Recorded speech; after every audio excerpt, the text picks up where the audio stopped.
കൊച്ചി കോർപ്പറേഷനിൽ ശക്തമായ ത്രികോണ മത്സരം നടക്കുന്ന ഡിവിഷനാണ് കുന്നുംപുറം. പുതുമുഖമായ അഡ്വക്കേറ്റ് അമൃത സെൽവരാജാണ് NDA സ്ഥാനാർത്ഥിയായി മത്സര രംഗത്ത് ഉള്ളത്. മുന്നണിയിൽ ഇഞ്ചോടിഞ്ച് പോരാട്ടം നടത്തുന്ന കുന്നുംപുറത്ത് തികഞ്ഞ വിജയപ്രതീക്ഷയിലാണ് അമൃത. കൊച്ചി കോർപ്പറേഷനിലെ 28ാം ഡിവിഷനാണ് കുന്നുംപുറം. ശക്തമായ ത്രികോണ മത്സരം നടക്കുന്ന കുന്നുംപുറം പിടിച്ചെടുക്കാൻ NDA നേതൃത്വം കളത്തിലിറക്കിയിരിക്കുന്നത് യുവമോർച്ച എറണാകുളം സിറ്റി ജില്ലാ വൈസ് പ്രസിഡന്റ് അഡ്വക്കേറ്റ് അമൃത സെൽവരാജിനെയാണ്. നിലവിൽ LDF ഭരിക്കുന്ന ഡിവിഷനിൽ കേന്ദ്ര പദ്ധതികളൊന്നും ജനങ്ങളിലേക്ക് എത്തുന്നില്ലെന്നാണ് ആക്ഷേപം.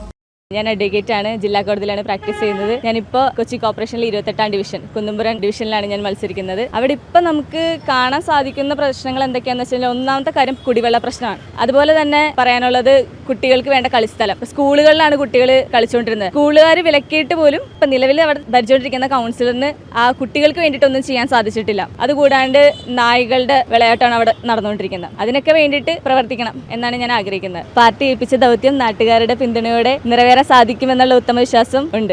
കുന്നുംപുറത്തെ പ്രശ്നങ്ങൾ പരിഹരിക്കാൻ ജനങ്ങൾക്കൊപ്പം നിൽക്കുമെന്ന് അമൃത പറയുന്നു. അഭിഭാഷകയായ അമൃത സെൽവരാജ് വിശ്വ ഹിന്ദു പരിഷത്ത് ദുർഗാവാഹിനി ജില്ലാ സംയോജിക കൂടിയാണ്. ജനം, കൊച്ചി.